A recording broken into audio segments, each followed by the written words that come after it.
Es un placer de verdad, donde quiera que uno se reúne con el pueblo de Dios, qué gran privilegio. Mira eso.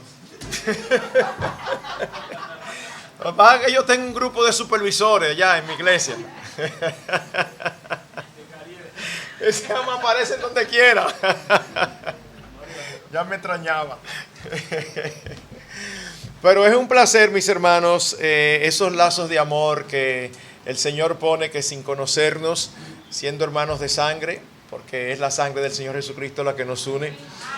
Y qué privilegio tan grande, porque es sencillamente por pura gracia, no por nada que nosotros hayamos hecho. Permítanme orar para que el Señor bendiga su palabra y podamos iniciar. Alabamos tu nombre, Rey del universo. Qué bueno es saber que siendo tú el creador de todo lo que existe, al mismo tiempo muchos aquí podemos llamarte Padre. Porque nosotros quisimos elegirte como Padre, porque los hijos no eligen a los padres eligen a los hijos.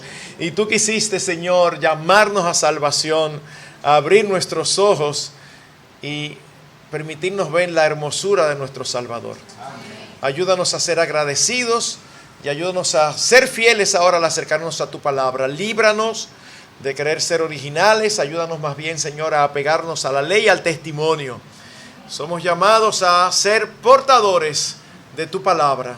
Ayúdanos a hacerlo con fidelidad a pesar de nuestras limitaciones. Gracias por tus promesas.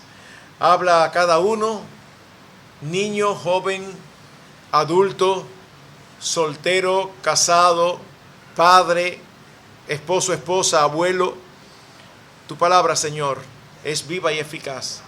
No confiamos en nosotros, confiamos en tus promesas. Por eso oramos, aún por aquellos que no te conocen, que hoy pueda ser un día de salvación. Bendito seas en Jesucristo. Amén. Cuando uno lee un título como Construyendo un hogar de bendición, cualquiera diría, yo quiero eso. Eso es lo que a mí me gustaría. El que no conoce al Señor, pues lo expresa de otra manera. Me gustaría tener un hogar armonioso. Me gustaría tener un hogar donde reine la armonía y el amor. Donde esté libre de conflictos. O, usando una palabra muy típica, me gustaría tener un hogar funcional. O no quisiera que mi familia, mi hogar fuera disfuncional.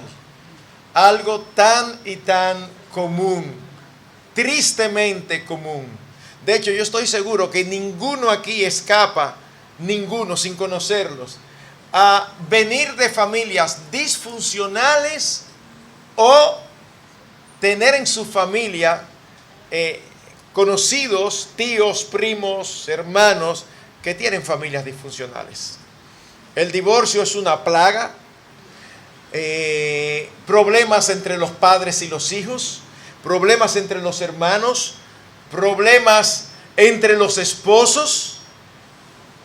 Y uno se pregunta, pero si todo el mundo quisiera ser feliz, incluyendo en el ámbito familiar, ¿por qué la mayoría no lo es? Bueno, es que la razón es sencilla.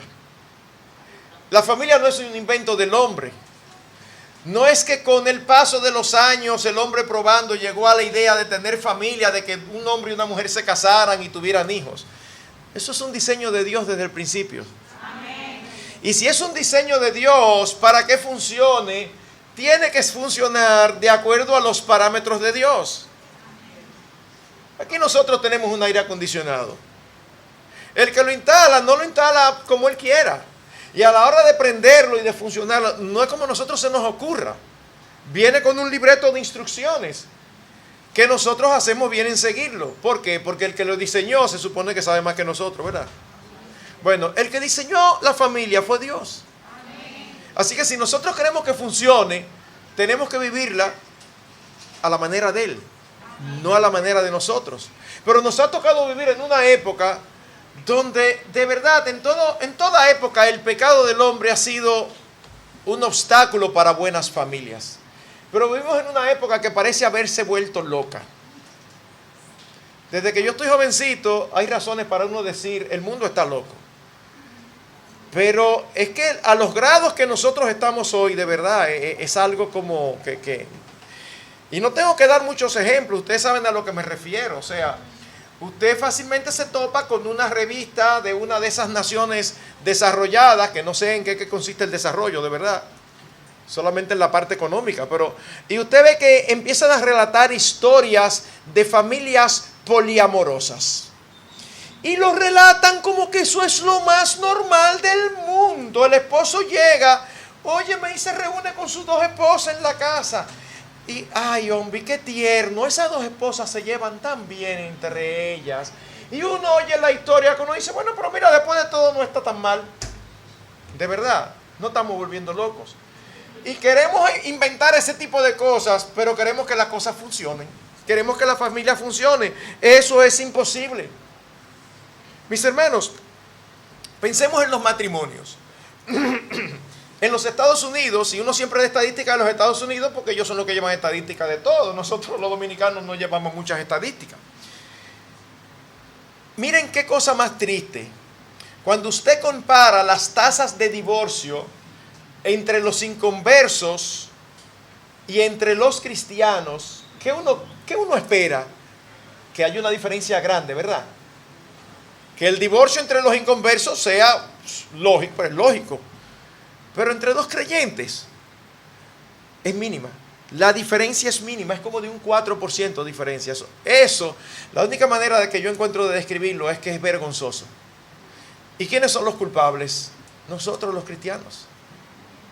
Porque decimos creer en la palabra hasta que las cosas son como nosotros no queremos y la palabra la mandamos a guardar. Y entonces empezamos a hablar de que a mí hay que entenderme, que mi situación es muy complicada, que tú no te puedes poner, tienes que ponerte en mi lugar. Y la verdad es que no tenemos que ponerte en tu lugar, tenemos que ponernos en el lugar del Señor, que fue que dijo cómo las cosas son. Amén. Hay que hacer lo que hay que hacer. Un encuestador cristiano dice: a mí me gustaría decir que los cristianos somos diferentes con respecto a las estadísticas sobre el divorcio, pero ese lamentablemente no es el caso. Y nosotros podemos mencionar muchísimos factores de por qué es tan difícil construir un hogar de bendición. Déjenme decir de antemano, el Señor nos da todos los recursos para que tengamos hogares de bendiciones, pero somos tú y yo que tenemos que construirlo. El Señor nos da todos los recursos para que no pequemos, pero los que debemos no pecar somos tú y yo. No es: Señor, aquí estoy esperando en ti. Pastores, ¿no hay que esperar en el Señor? Sí, pero tú tienes que resolver también. No es solamente esperar, tú tienes que actuar. Y el Señor nos dice cómo hacerlo. Y de todos los textos que tenemos en la Escritura, en el Nuevo Testamento, en el libro de Efesios, tenemos el texto más extenso acerca de la familia. Nos habla de toda la familia. Efesios capítulo 5, versículos 22 hasta Efesios 6, versículo 4. Recuérdense que los capítulos y los versículos fueron añadidos después. O sea que este texto es un texto corrido. Dice: las mujeres estén sometidas a sus propios maridos como al Señor, porque el marido es cabeza de la mujer, así como Cristo es cabeza de la iglesia, siendo él mismo el Salvador del cuerpo. Pero así como la iglesia está sujeta a Cristo, también las mujeres deben estarlo a sus maridos en todo. Maridos, amad a vuestras mujeres, así como Cristo amó a la iglesia y se dio a sí mismo por ella, para santificarla, habiéndola purificado por el lavamiento del agua con la palabra, a fin de presentársela a sí mismo una iglesia en toda su gloria, sin que tenga mancha ni arruga ni cosa semejante, sino que fuera santa e inmaculada. Así también deben amar los maridos a sus mujeres como a sus propios cuerpos. El que ama a su mujer, a sí mismo se ama. Porque nadie aborreció jamás su propio cuerpo, sino que lo sustenta y lo cuida. Así como también Cristo a la iglesia, porque somos miembros de su cuerpo. Por esto el hombre dejará a su padre y a su madre, se unirá a su mujer y los dos serán una sola carne. Grande es este misterio, pero hablo con referencia a Cristo, a la iglesia. En todo caso, cada uno de vosotros ame también a su mujer como a sí mismo, y que la mujer respete a su marido. Hijos, obedeced a vuestros padres en todo, en el Señor, porque esto es justo. Honra a tu padre y a tu madre, que es el primer mandamiento con promesa, para que te vaya bien y para que tengas larga vida sobre la tierra. Y vosotros, padres, no provoquéis a ira a vuestros hijos, sino criadlos en la disciplina e instrucción del Señor. Miren, mis hermanos, aquí nosotros tenemos las responsabilidades, y en ese mismo orden, las responsabilidades de las esposas, las responsabilidades de los esposos, las responsabilidades de los hijos y las responsabilidades de los padres. Ahora, uno pudiera tratar cada una de ellas en más de una sesión. Sin embargo, yo pretendo en una sola sesión tratarlas todas. En esta noche, yo no lo voy a dividir. Así que yo les diría, si ustedes han ido a los aeropuertos o han viajado, amárrense sus cinturones porque el vuelo está a punto de despegar. Y a velocidad crucero que vamos a tener que ir. Así que, por favor, no se desmonten, manténganse conmigo. Y lo primero que yo quiero decir de antemano de este texto es llamar la atención a algo que a veces pasamos por alto y que en la práctica pareciera como que hay algo ahí que algunos leen que yo no sé de dónde lo sacan. Lo primero que nosotros vemos ahí es que la responsabilidad de cada miembro de la familia no depende, no grande, no depende del cumplimiento de las responsabilidades de los otros miembros de la familia. Me explico. La esposa tiene que respetar a su marido. Y no hay un asterisco y en letra chiquita dice, siempre y cuando el esposo te ame. Dice que el esposo debe amar a la esposa como a sí mismo. No hay un asterisco y en letra chiquita, siempre y cuando ella te respete. No. Y lo mismo con los padres y con los hijos. Nosotros tenemos que criarlos en la disciplina y amonestación del Señor. Y esa es nuestra responsabilidad, independientemente de cómo ellos se comporten. Ay, pastor, pero es que usted no conoce a mi hijo. Ya yo solté eso en banda. No se puede con él. Tú no lo puedes soltar porque esa es tu responsabilidad hasta que salgan de tu hogar. Pastor, es que yo me convertí y mi papá es impío. Esa palabra que suena feo, no creyente, no, impío, así como, es como una forma de justificar que yo no tengo por qué obedecer a mi papá, porque yo soy creyente y yo ando en los caminos del Señor. Pero mi papá es un impío, pero él te está mandando a hacer algo que Dios prohíbe, no, o te está impidiendo hacer algo que Dios manda. No, pastor, pero usted sabe que a los inconversos se le ocurre cada cosa. Bueno, pero si no está violando ningún mandamiento, no importa lo que se le ocurre, tú tienes que someterte, porque es tu papá y es tu mamá. Así que eso es lo primero. Ustedes saben en la práctica como, ay, pastor, lo que pasa es que mire que él, que ella, no importa, tú tienes que hacer lo que tienes que hacer. Habiendo dicho eso, permítanme ir de una manera breve dentro de lo posible y aquí luchando siempre con el reloj, de ver cada responsabilidad. Si nosotros no cumplimos con esas responsabilidades, es imposible tener un hogar de bendición. Un hogar de bendición no surge porque lo queramos, porque todo el mundo lo quiere. Un lugar de bendición surge porque nosotros somos intencionales en provocarlo. Lo cultivamos. Así que empecemos por la esposa. Por la esposa. La esposa debe someterse a su esposo. Cuando uno usa ese término hoy delante de los no creyentes y en ciertos segmentos, es como que ven a uno como, pero esta gente es de la edad media. Pastor, pero eso era antes, ya en esta época. ¿Cómo que someterse? Ya aquí somos igualitos todos. Es que la verdad es que somos iguales en valor, iguales en dignidad, iguales en importancia, iguales en capacidad. No es un asunto de mayor o menor, es un asunto de funcionamiento. Es un asunto de cómo es que vamos a funcionar. De hecho, el término someterse es tomado del argot militar y significa colocarse voluntariamente bajo la autoridad del otro, en este caso, del esposo. Y nosotros encontramos esa misma instrucción en Colosenses 3:18 y Primera de Pedro 3:1. Claro que hay una pequeña diferencia entre la sumisión de la esposa al esposo y la sumisión de los hijos a los padres. ¿Cuál es esa diferencia? Si los hijos nuestros no se someten a nosotros, nosotros tenemos que encargarnos de que se sometan. En otras palabras, o ellos se someten o se someten. Pero en el caso de la esposa, o tu esposa se somete a ti o tú tienes que orar mucho.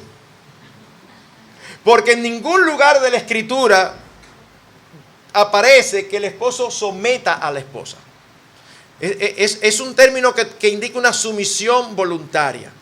Así que esa es la responsabilidad de ella, pero tú no estás llamado a ejercer coerción. Tú estás llamado a pastorearla, a instruirla, a enseñarle, pero esa es su responsabilidad. Ahora, cuando uno habla de sumisión en esta época, es como que, ay, mi madre, pero eso sí es duro. Miren, mis hermanos, es que a veces también se malinterpreta. Vamos a empezar diciendo que sumisión no es esclavitud. Cuando usted se casa, usted no quiere a una esclava, usted quiere una esposa. No es que usted ahora llega a la casa y empieza a dar órdenes. Ya voy para allá, préndeme la televisión en el canal tal, que quiero ver el juego. Y hazme un morir soñando y búscame localizo. Pero, ¿y tú? Eso no significa, no es eso lo que significa. Tú estás adquiriendo una compañera de vida. Tampoco significa no opinar. Pastor, es que mi esposa no se somete porque ella siempre tiene una opinión diferente a la mía. Y ella tiene una cabeza igual que tú. Y piensa igual que tú. No hay ningún problema en que tu esposa piense diferente. Ella pueda pensar como ella quiera. Y si tú eres un esposo sabio, tú debes escuchar la opinión de tu esposa. Porque mujeres y hombres vemos el mundo diferente. Y no es que ella lo ve mejor que nosotros, o nosotros mejor que ella. Es que lo vemos de maneras diferentes. Usted se topa con alguien, una pareja que viniendo aquí presenció un accidente. Y usted le pregunta al esposo. Y posiblemente el esposo le va a explicar cómo el accidente ocurrió. Y si le pregunta al esposo, le va a decir, ay, se bajó una doña, le corrió un hilito de sangre, me dio una pena. ¿Quién tiene razón? Los dos, porque no son cosas antagónicas, pero son énfasis diferentes, que son necesarios. Así que la opinión de nuestras esposas es importantísima. Así que no significa no opinar. Tampoco significa anular su personalidad. Hay esposos que se casan, hay hombres que se casan y quieren que la esposa sea igualita a él. Y yo he conocido casos de esposos que son muy adustos, esos esposos que son personas que son sumamente, es que son palabras toditas domingueras, adustos, circunspectos, que son personas serias. Bueno, por eso que a veces tengo que hacerlo de modo popular. ¿Usted ha visto a esa persona que no se ríen nunca? Que cuando usted lo ve riendo se aprovecha y tómale una foto porque usted no sabe cuándo lo va a volver a ver. Ahí todo el mundo entendió, ¿verdad? Bueno, esos. Entonces se casan con una mujer súper alegre. Y entonces después que se casan, le molesta que ella lo disfruta todo, que ella lo goza todo, que ella se ríe de todo. Tú sí te ríes, pero tú la conociste así. Sumisión no es que tú ahora vas a hacer a tu esposa tu imagen y semejanza. Tú te enamoraste de ella así, la hubiera dejado seguir para que tú venías a amargarle la vida. Así que no necesariamente implica eso. Ni tampoco implica eliminación de habilidades y capacidades. Muy posiblemente nuestras esposas son mejores que nosotros en algunas áreas, incluyendo la económica. ¿Tú eres la cabeza del hogar? Sí. ¿Tú eres el responsable de suplir? Sí. ¿Tú eres el responsable de la administración económica? Sí. Pero resulta que todos los meses llegan a fin de mes alando aire, así de casualidad. Y un día tú dices, amor, administra los chelitos tú hoy a ver si. Oh, y no solamente se llega bien a fin de mes, sino que sobra alguito. La sabiduría te debe decir, mi amor, en la delegación de tu responsabilidad, porque la responsabilidad no se delega, tú usas los mejores recursos del matrimonio. Y dice, administra tú. Tú estás usando los mejores recursos. Ay, pero él está cediendo su liderazgo. No, que el liderazgo lo está llevando a usar los mejores recursos del matrimonio. Así que habiendo dicho eso, lo que más énfasis se hace hoy es como, sí, la mujer tiene que someterse porque es inferior. La mujer no es inferior. Sumisión no es sinónimo de inferioridad. Y el argumento más fuerte es un argumento teológico. Nosotros creemos en la Trinidad. Nosotros creemos en un Dios trino. Ahora yo pregunto, ¿Dios el Padre se somete a Dios el Hijo? No me diga que sí, porque le voy a decir que me lo busque. No, no se somete. Ahora, ¿y Dios el Hijo se somete a Dios el Padre? Entonces Dios el Padre es más Dios que Dios el Hijo. No, porque que no tiene que ver. con que uno es mayor que otro. Son funciones, son responsabilidades, son roles. Y Dios quiso en su soberana voluntad y en su sabiduría total, sin defecto, que la esposa se sometiera al esposo y no al revés. Ahora, permítanme decir algunas cosas de la sumisión. Fíjense que todos los textos donde aparecen imperativos. No dice, sería conveniente que la esposa se someta a su esposo. Es prudente, es sabio. No, está en imperativo, es un mandato. En otras palabras, mi hermana, tú no tienes alternativa. Ay, pastor, pero si usted conociera a mi esposo. No, el que lo tenía que conocer era tú. Cuando le dijiste que sí. Ahora ya tú le dijiste que sí, ya tú no tienes de otra. Así que si hay alguna soltera aquí, no se emocione sobremanera antes de conocer al hombre, ¿eh? Y sobre todo hoy, que uno no sabe qué es lo que se le va a acercar. Porque dicen que sí muy rápido y después cuando están casados dicen, ¿y qué fue lo que yo hice? Y ya no hay oportunidad para el arrepentimiento, aunque se procure con lágrimas. Así que hay que pensarlo muy bien. Pero si ya tú estás casada, delante del Señor ya tú no tienes de otra. Tú lo que tienes que hacer es someterte a tu esposo. Por otro lado, la sumisión es continua. No es como el esposo te dice, amor, vamos a hacer tal cosa, y tú le dices, no, yo decidí otra cosa, yo lo hice diferente. Mi amor, pero yo te dije, bueno, pero está bien, eso fue hoy, pero yo tengo 3 días que me estoy sometiendo a ti. No es un asunto de balanza. Ah, pero tú cada vez que yo no te hago caso, tú me llamas la atención, pero cuando te hago caso no me dices nada. Bueno, es tu responsabilidad. Sería bueno que cada vez que ella sigue tus instrucciones, tú le digas, gracias mi amor, de verdad que me encanta la forma en que tú lo haces, cómo tú honras al Señor, porque también hay que dar palabra de ánimo. Pero no es un asunto de balanza, es un estilo de vida. Y lo más importante es que la mayoría de las mujeres ven la sumisión como una pesada carga. Seguro que usted ha oído esposa. Ay, bueno, no, está bien, esto sí es duro. Miren, la sumisión es espiritual. Dice que se sometan a su esposo como al Señor. Y cuando uno dice eso, la mayoría de las esposas dicen, pastor, es que mi esposo no se parece mucho al Señor. Sí, pero la idea no es que te sometas porque tu esposo se parece al Señor. La idea es que te sometas porque el Señor es que te lo está mandando. Tú no te vas a someter, y lo voy a decir de manera clara, porque tu esposo se lo merezca. Porque saben que la mayoría de nosotros no nos lo merecemos. Ajá, y entonces, porque el Señor se lo merece. Y quien te lo está mandando no soy yo ni tu esposo, es el Señor. Así que tú lo haces por causa del Señor, no porque tu esposo merezca que tú le sigas. Pero también hay que hacerlo, someterse de corazón. Por eso es que no solamente utiliza la palabra sumisión o sujeción, sino que también utiliza mucho el término respeto. Son 2 caras de una misma moneda. La sumisión tiene que ver con acción, el respeto tiene que ver con actitud. Y yo he conocido y he sido testigo de esposas sumisas pero no respetuosas. El esposo le dice algo y ella no le buscan la vuelta ni que para no hacerlo, lo hacen. Pero cuando lo hacen dicen, este tigre siempre está inventando. Bueno, o sea, tú estás obedeciendo, pero la forma en que tú te estás dirigiendo a tu esposo le está faltando el respeto. Es como que, o va y hace lo que tu esposo te dice, pero va así. Wow. El Señor no solamente ve el qué, sino también el cómo. Y finalmente, es extensiva, abarca todas las áreas. Todas las áreas. Pastor, todas, sí, todas. Todas.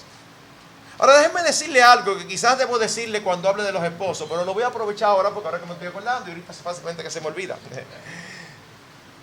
A veces los esposos pensamos que nuestra relación con nuestras esposas solamente es de autoridad. Y nos olvidamos que 1 de Pedro 3:7 dice, vivir con ellas sabiamente. ¿Qué significa? Ellas tienen que someterse, pero por favor, sé sabio y no las sometas a cosas que tú no tienes por qué hacerlo. Van a pintar la casa y a ella le encanta tal color y está ilusionada, y tú llegas que no, que a ti no te gusta ese color. Deja que tú tienes autoridad para pintarla de negro si tú quieres, completa. Pero una cosa es la autoridad y otra cosa es la sabiduría. Mi recomendación, no te metas en eso. Deja que tu mujer pinte como le dé su gana para que ella esté feliz. A quien más le conviene que esté feliz a ti. Así que déjala que esté feliz. No te metas en eso. Porque no es solamente autoridad, también trátala con sabiduría, con discernimiento. Así que si resumimos, el ministerio primordial de la esposa es su esposo. Y esto es importante. Hay iglesias donde en un matrimonio se convierte la esposa y el esposo no. Y entonces ya se convierte en una iglesia que tienen los lunes estudio bíblico, los martes oración, los miércoles visitación, los jueves grupo de damas. Y entonces en un momento determinado el esposo inconverso tira el tiro porque dice, ¿qué fue? No, pero esta mujer la perdí, se me convirtió y ahora nada más quiere estar en la iglesia. Y ella anda por ahí diciendo que la dejaron por causa del Señor. No, a ti no te dejaron por causa del Señor, a ti te dejaron por falta de sabiduría. Porque una cosa es no dejando de congregarse y otra cosa es tú con el esposo inconverso queriendo participar en todo. Entonces, atiende a tu esposo. Pero yo voy más lejos. Claro que ustedes pueden dar clases de escuela dominical y enseñar a damas y todo, pero nunca en detrimento de tu esposo. Nunca en detrimento de tu esposo. Porque tu principal ministerio es tu esposo. Tu esposo está contento y feliz con que tú cumples tu labor, sí. Haz lo que tú quieras. Pero esa es tu prioridad.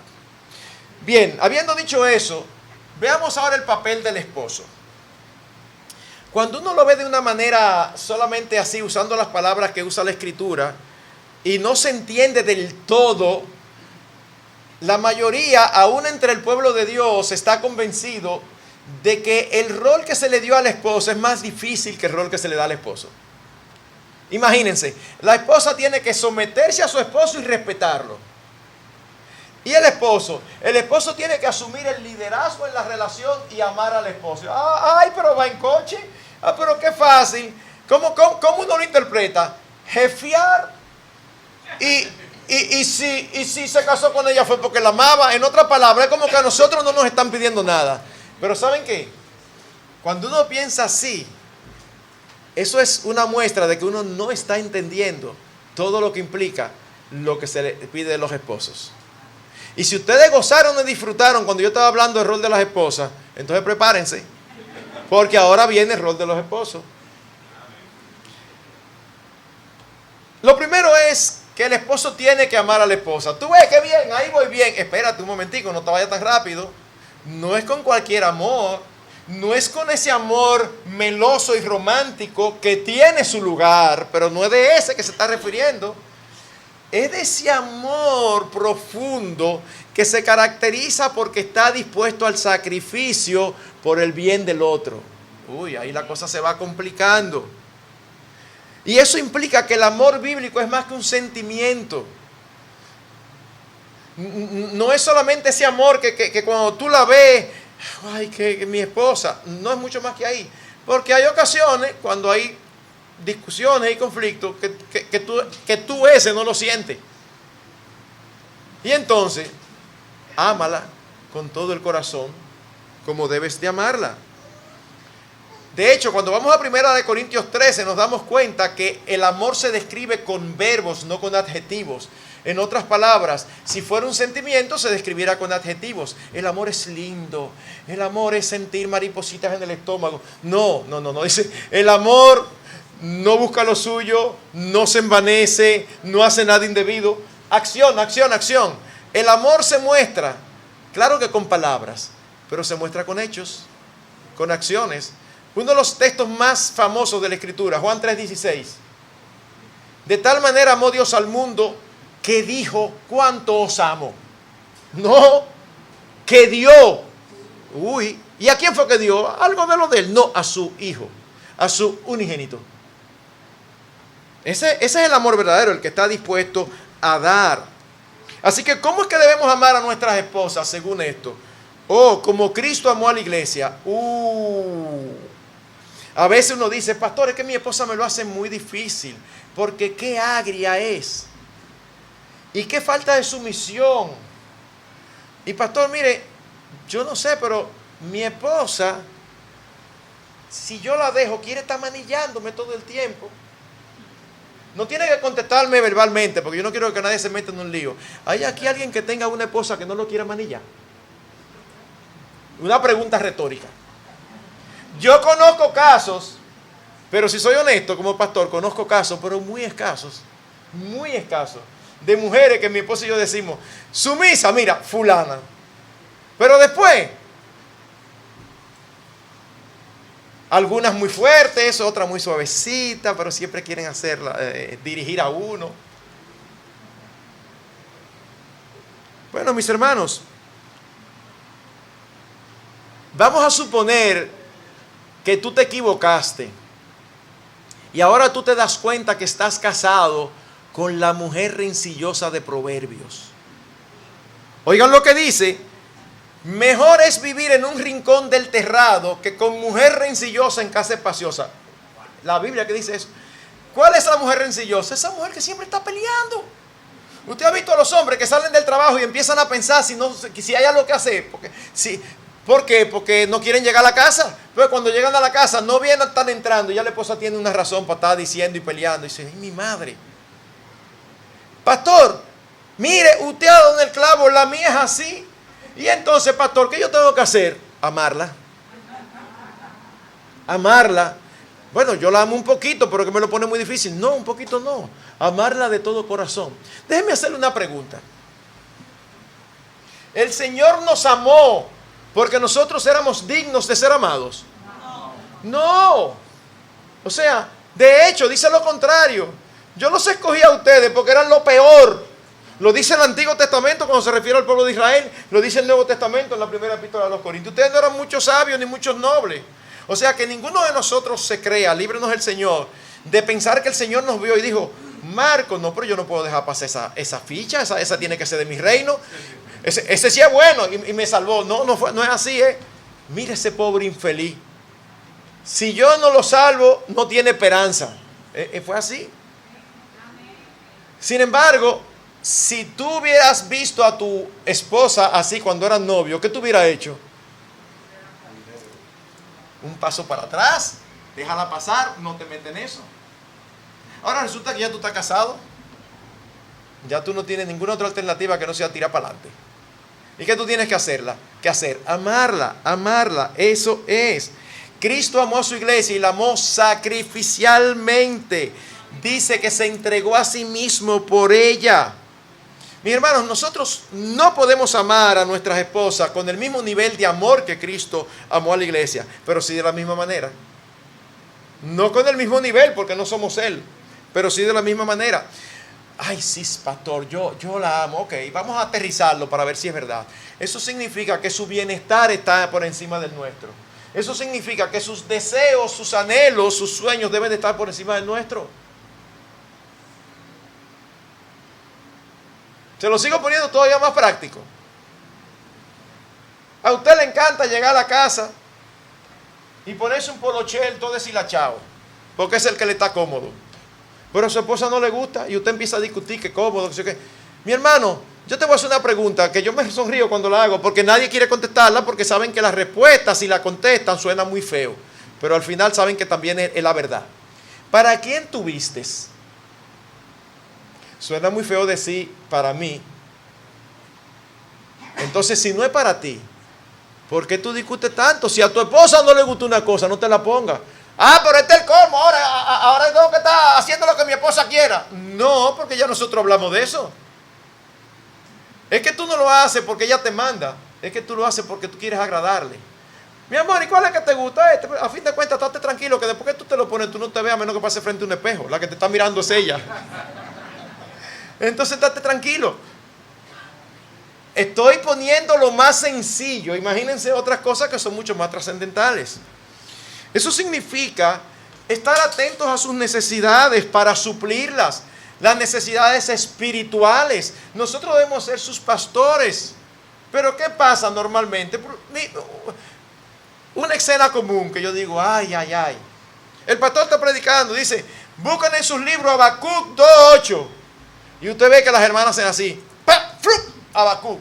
Y usted ve a los esposos que van a la página principal. A mirar dónde que está Habacuc. No, pastor, es que mi memoria es mala. Mire, déjese de eso. Porque la mía es malísima.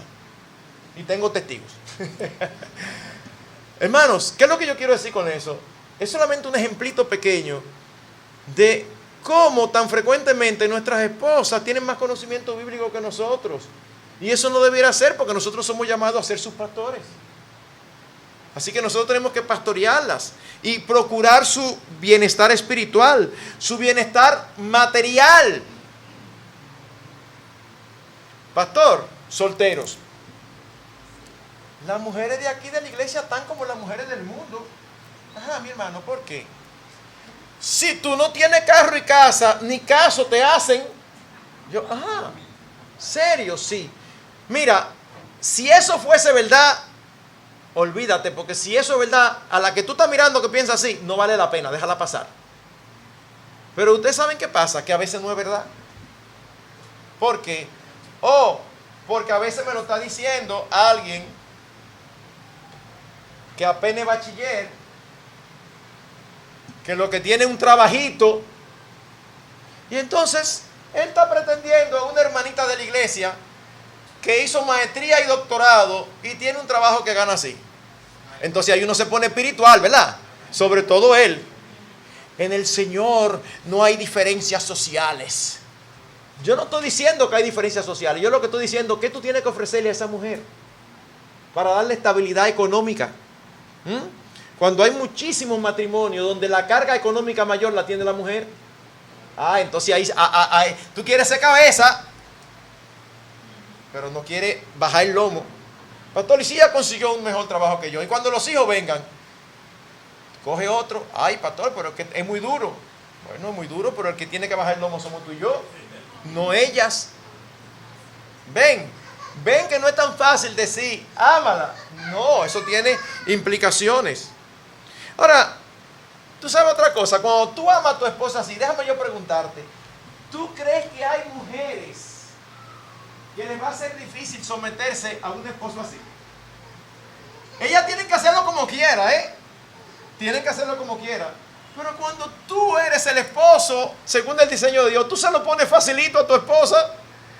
Ella se somete de muerte a la risa porque tú se lo pones fácil.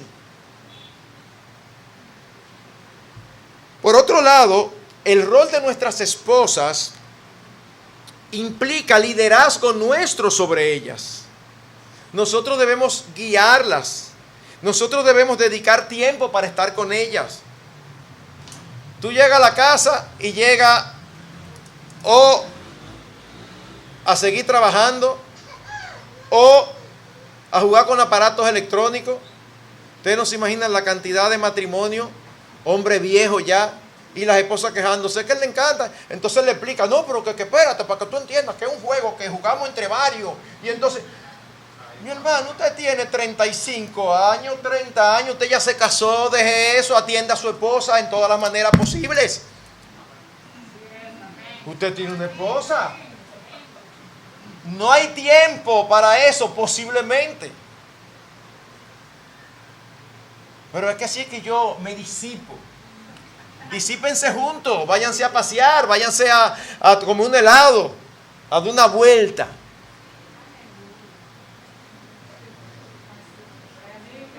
Sé un buen ejemplo para ella de un carácter cristiano.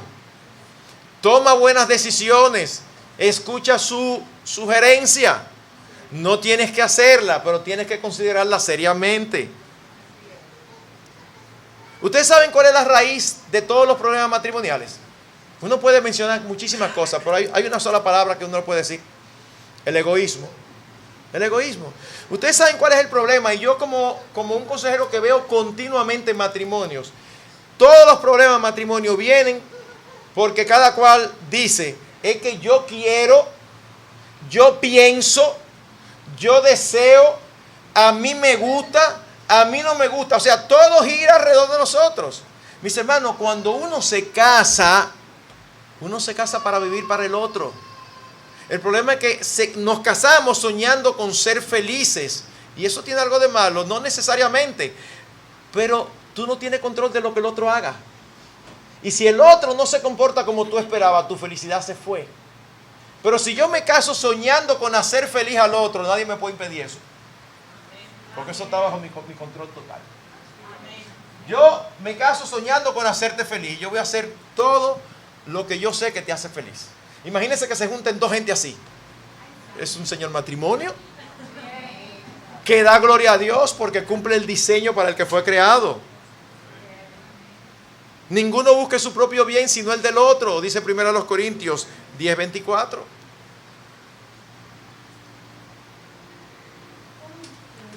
Así que ser el líder y amar a las esposas implica muchísimo más. Ser cabeza implica responsabilidad. Miren la diferencia.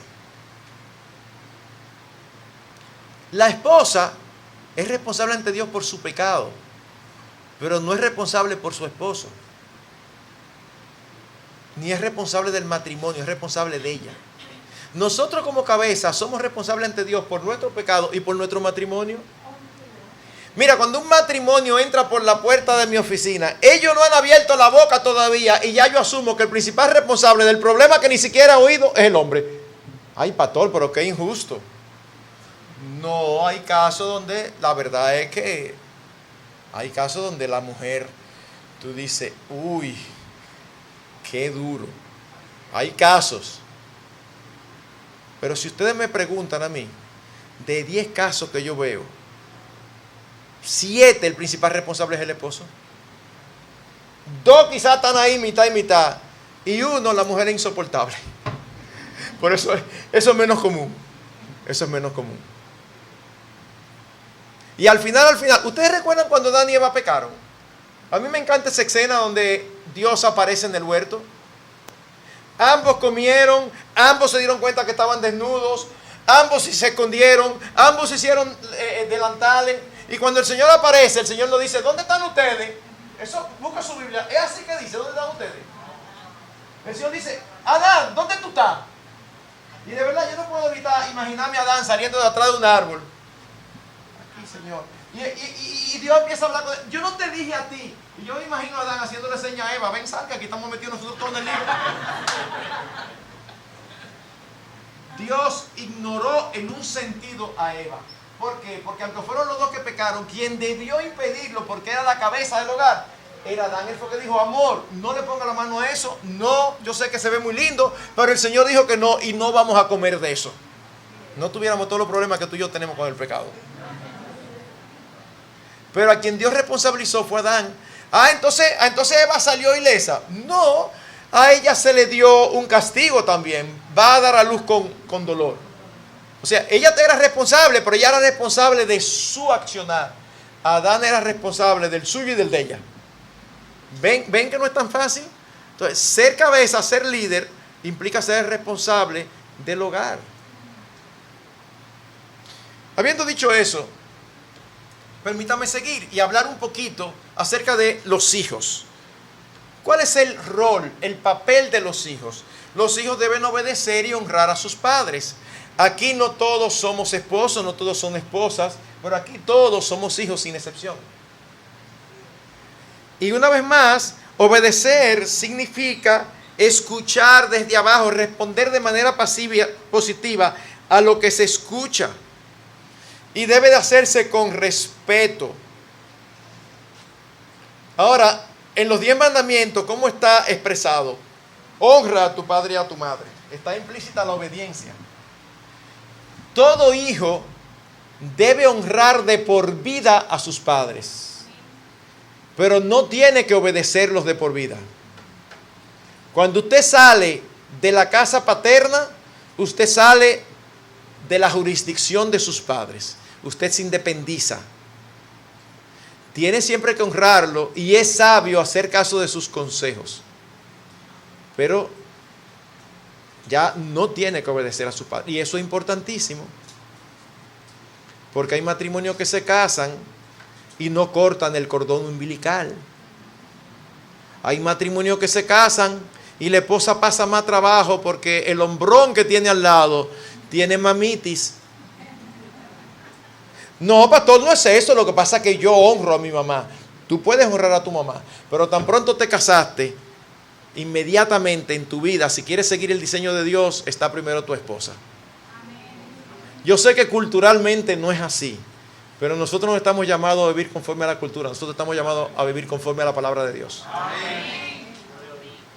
Así que mis hermanos, los hijos tienen que obedecer, tienen que honrar, tienen que tener en alta estima, y para Dios es tan importante eso que lo incluyó en los 10 mandamientos.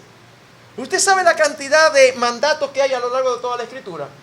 Y el Señor, dentro de 10 a los que le dio como prioridad, lo incluyó entre los primeros que tienen que ver con las relaciones entre seres humanos. Debemos de honrar a nuestros padres y debemos obedecerle.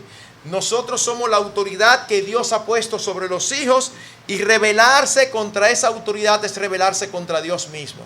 Pero ¿qué está pasando hoy? En esta misma semana yo vi uno de esos memes que aparecen en internet y yo dije, wow, qué bien expresado. Había un niño sentado en un trono mirando un celular y los dos padres postrados así delante de él, y uno de los padres diciendo al otro, no le diga nada que lo moleste al reycito, tú oye. Y el papá dice, no, claro, tenemos que tener cuidado. Porque eso se hace en la cultura y es totalmente incorrecto. Los hijos llegan y los padres convierten a los hijos en el centro del hogar. No, los hijos no son el centro del hogar. Pero peor aún, es que los padres no se atreven ahora a ejercer su autoridad. Y es todo lo que los hijos quieren. Y si es un padre que pasó mucho trabajo cuando niño por razones económicas, o pasó mucho trabajo porque tuvo padres abusivos, entonces se va al otro extremo. Es que yo no quiero que mis hijos pasen lo que yo pasé. Bueno, tú no tienes que maltratarlos, pero tú tienes que disciplinarlos, y son dos cosas diferentes. Tú tienes que entrenarlos para que obedezcan, y eso desde chiquito. ¿Desde cuándo, pastor? Desde los 3 o desde los 4, desde antes del año. Tienes que entrenarlos para obedecer. El problema es que el énfasis que hoy se hace es en los derechos de los niños. Y los niños tienen derecho de esto y derecho de aquello. Pero yo no oigo énfasis en las responsabilidades. No, pero es una época que tiene terror a la autoridad, porque lo confunde con autoritarismo. El autoritarismo es el abuso de la autoridad, y nosotros como creyentes debemos estar en contra de eso. Pero la autoridad es dada por Dios para que nosotros la ejerzamos. ¿Y saben cuál es el problema? El énfasis en los derechos debilita y destruye relaciones en todos los niveles. Lo que construye relaciones correctas y un carácter justo es un sentido de responsabilidad. Mi amor, arregla la cama. Y el niño no arregla nada. Y ahí viene la mamá.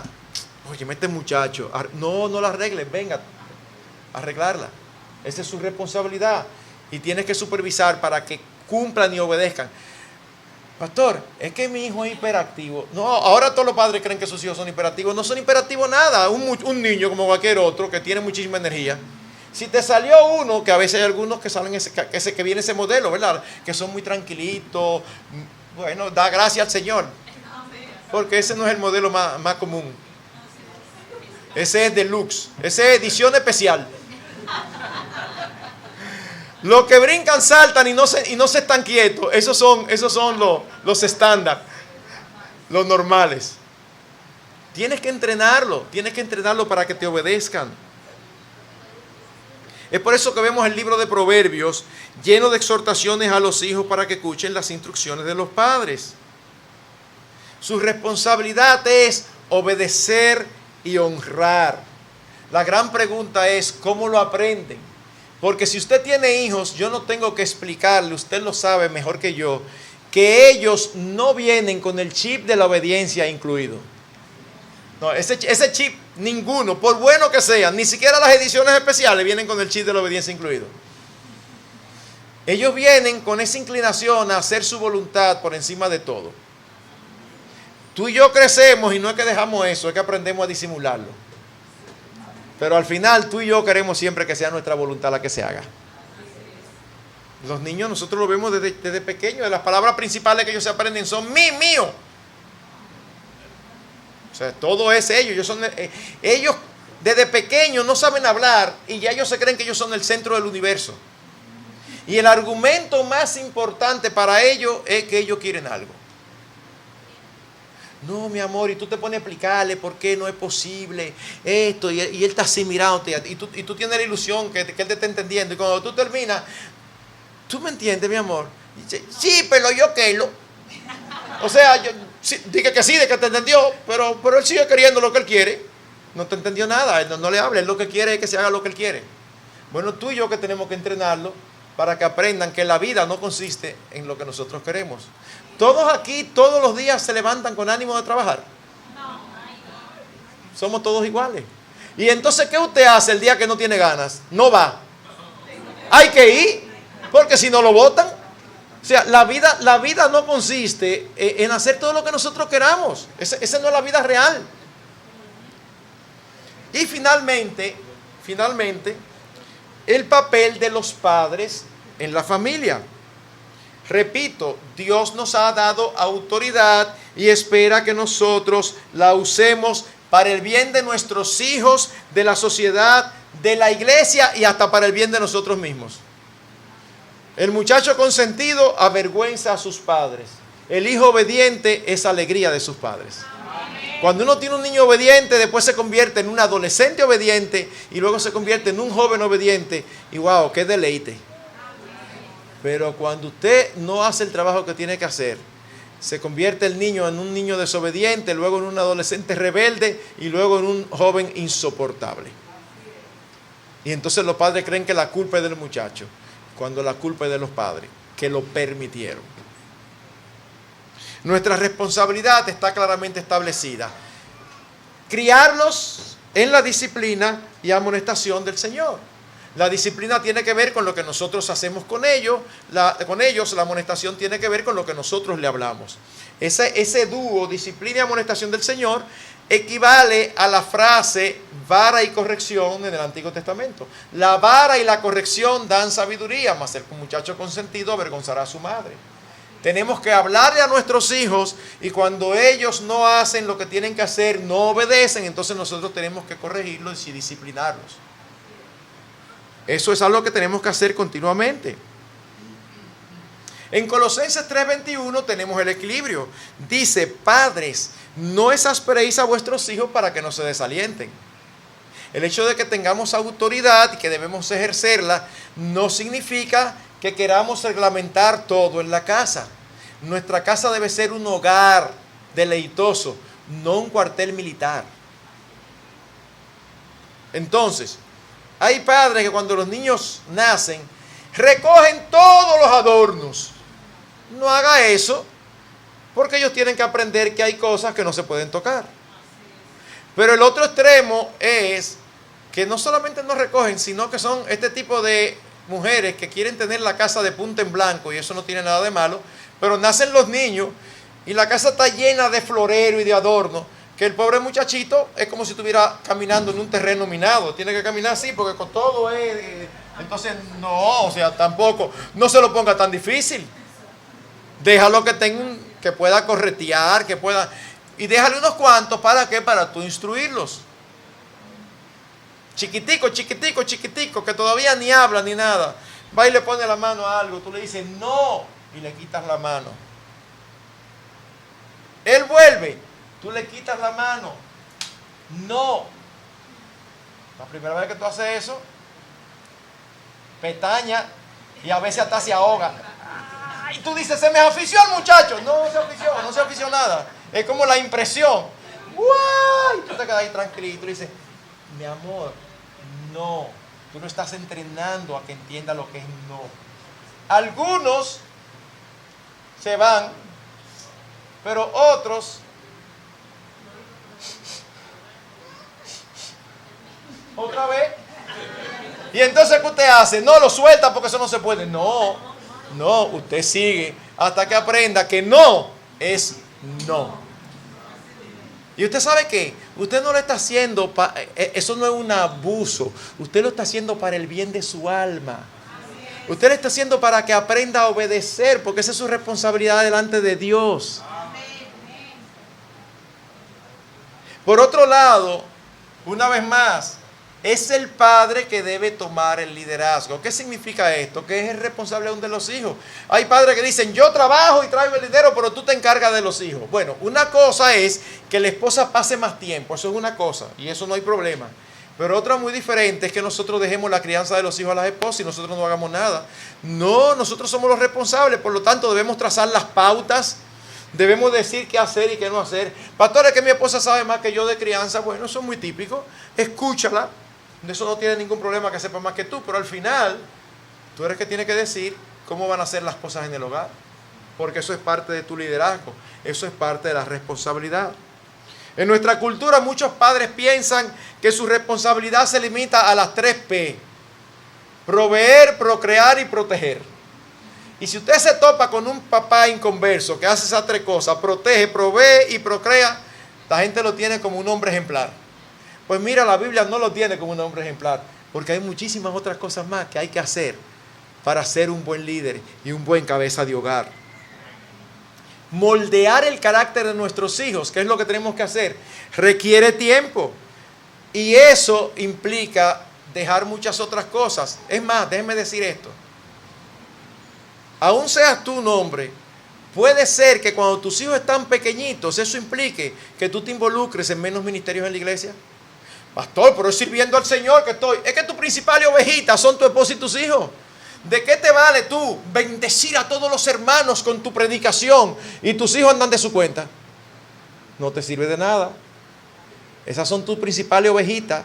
Asegúrate que estén bien, porque esas son las que te califican o te descalifican para servir al Señor. Descuidar esa tarea no solamente es un pecado contra Dios, sino también una crueldad contra nuestros hijos. Hubo una mujer del pasado que crió 17 hijos, de entre ellos 2 famosos. Nos referimos a Susana Wesley, madre de Carlos Wesley y de John Wesley. Oigan lo que esta mujer dijo. El padre que se esfuerza en someter la voluntad egoísta de su hijo labora al lado de Dios en la renovación y salvación de un alma. Pero el padre que le trata con indulgencia hace el trabajo del diablo, convierte la religión en algo impracticable y la salvación en algo inalcanzable, haciendo todo lo que puede hacer para condenar a su hijo en alma y cuerpo para siempre. Mis hermanos, la responsabilidad que Dios nos ha dado es inmensa y el privilegio. Dios ha colocado bajo nuestro cuidado almas eternas.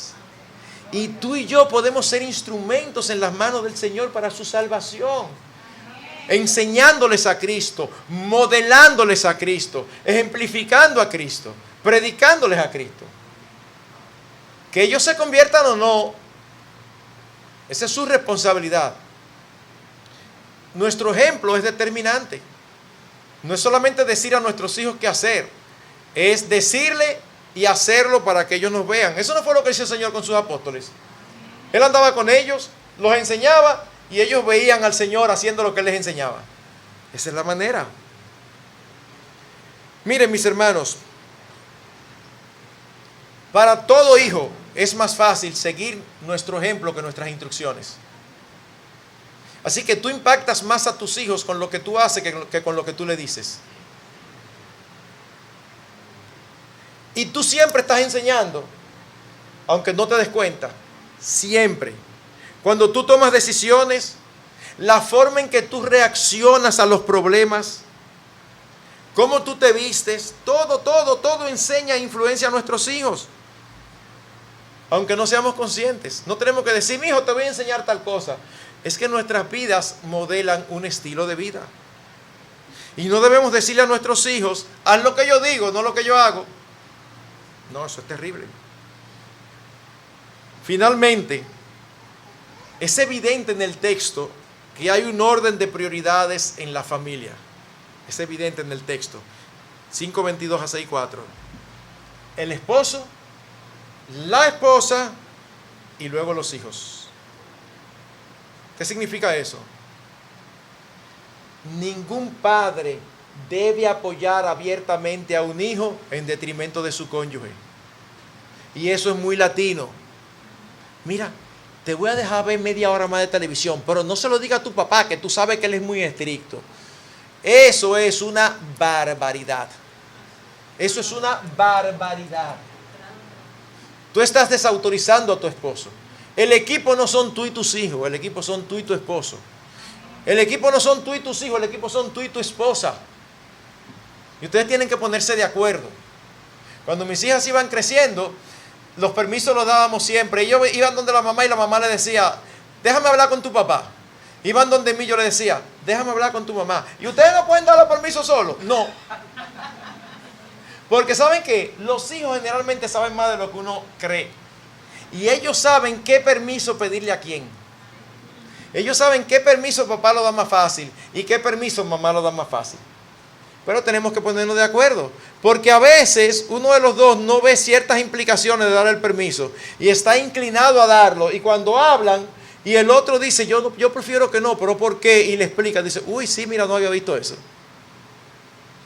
Pero los hijos deben crecer viendo a papá y a mamá unidos. Los hijos deben saber que nosotros los amamos con locura, pero a pesar de eso, deben saber que mamá está primero y que papá está primero. Pero yo he tenido en mi oficina hombres que me han dicho, total, pastor, ellos son más familia mía porque ellos llevan mi sangre y ella no. Y yo por dentro nada más digo, ay, mi madre, pensando así no te puede ir bien.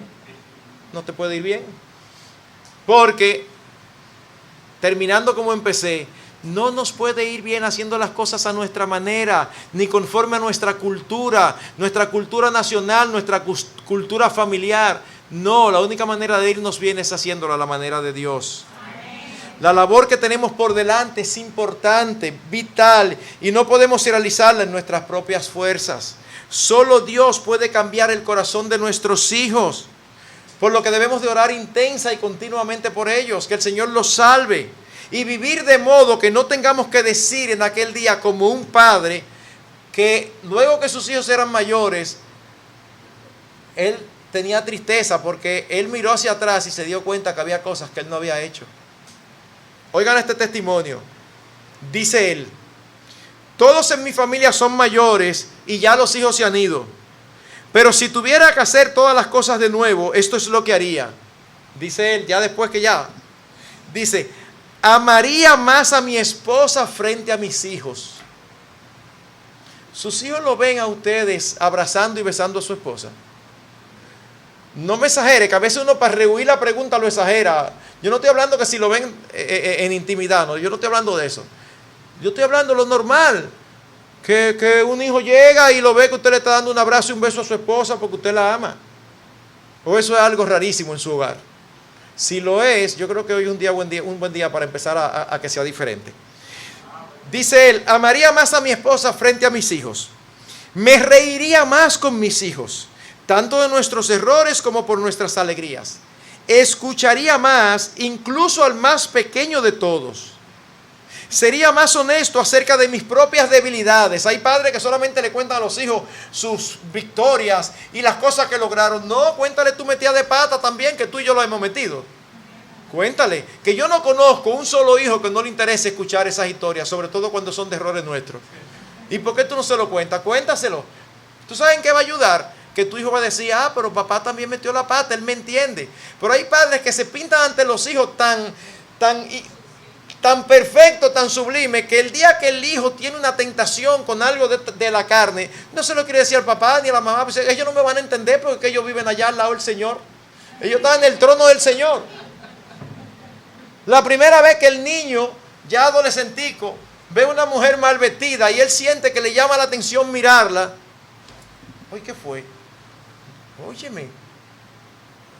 Piensa en decirle a su papá, papá, mira, me pasó esto.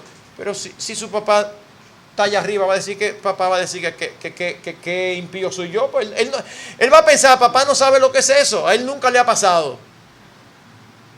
No, es bueno que ellos sepan que no han pasado. Y que hemos luchado y que posiblemente todavía luchamos. Sigue diciendo, oraría de una forma diferente por mi familia. y en lugar de enfocarme en ellos, lo haría en mí. Haría más cosas al lado de mis hijos, les animaría y elogiaría mucho más. Estate tranquilo, deja eso, tú sí molestas, tú esto, tú aquello, tú no aprendes. Bueno, pero y tú no le dices, muy bien hecho mi amor, wow, qué bien te salió, elógialos. Dice, prestaría más atención a las cosas pequeñas, con muchos más actos y palabras de consideración. Y por último, si tuviera la oportunidad de hacer todo de nuevo, hablaría sobre Dios de una manera más íntima con mi familia. Y todas las cosas de la vida diaria que sucedieran en un día corriente, las usaría para dirigir sus mentes y corazones a Dios. Ya le estaba tarde. Y algunos aquí quizás están tarde, pero hay otros que no. Hagamos lo que debemos ahora, mis hermanos, para luego vivir con una limpia conciencia. Permítame concluir. Hace unos años atrás, dos sociólogos de la prestigiosa Universidad de Harvard en los Estados Unidos desarrollaron una prueba que tiene un 90% de acierto. O sea, comprobado, en 90% de los casos se cumple. Y ellos querían determinar cuáles eran los factores cruciales para prevenir la delincuencia juvenil. O sea, ¿qué tenemos que hacer para evitar la delincuencia juvenil? Y ellos descubrieron 4 aspectos. 4. No estamos hablando de creyentes, estamos hablando de personas que no conocen al Señor, que están estudiando el fenómeno. Oigan lo que ellos dicen. 1. La disciplina del padre, que debe ser firme y consecuente. 2. La supervisión de la madre, que debe saber siempre dónde están sus hijos, haciendo qué y con quién, y que debe estar con ellos la mayor parte del tiempo posible. Oigan eso. 3. El afecto mostrado por los padres entre ellos y hacia los hijos. Y 4. La unidad de la familia. Pasar tiempo juntos y compartir actividades en las que todos participen. Y yo me lo encuentro que eso está perfecto, pero al mismo tiempo pienso, ¿cuánto dinero y esfuerzo se hubieran ahorrado si hubiesen leído la Biblia? Está bien, genial, qué bueno que eso apoya lo que la Biblia dice, pero eso es lo que las Escrituras nos enseñan. Si como miembros de una familia insistimos en vivir conforme a los parámetros que nos parecen más razonables, conforme a valores y puntos de vista del mundo que nos rodea, entonces olvídese de construir un hogar de bendición. Porque eso no ocurre porque sí. La única forma de tener un hogar de bendición, un hogar funcional, es siguiendo los claros principios de Dios en su palabra. Amén. Tú puedes pensar y creer lo que tú quieras, pero eso no cambia la realidad ni la verdad absoluta de Dios. No la cambia. Así que oremos a Dios por sabiduría.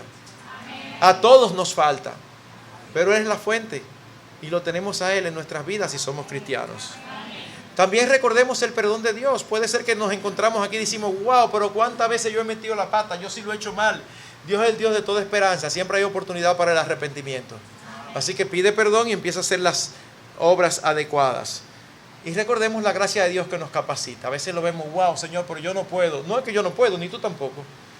Pero Dios nos capacita. Mi poder se perfecciona en la debilidad.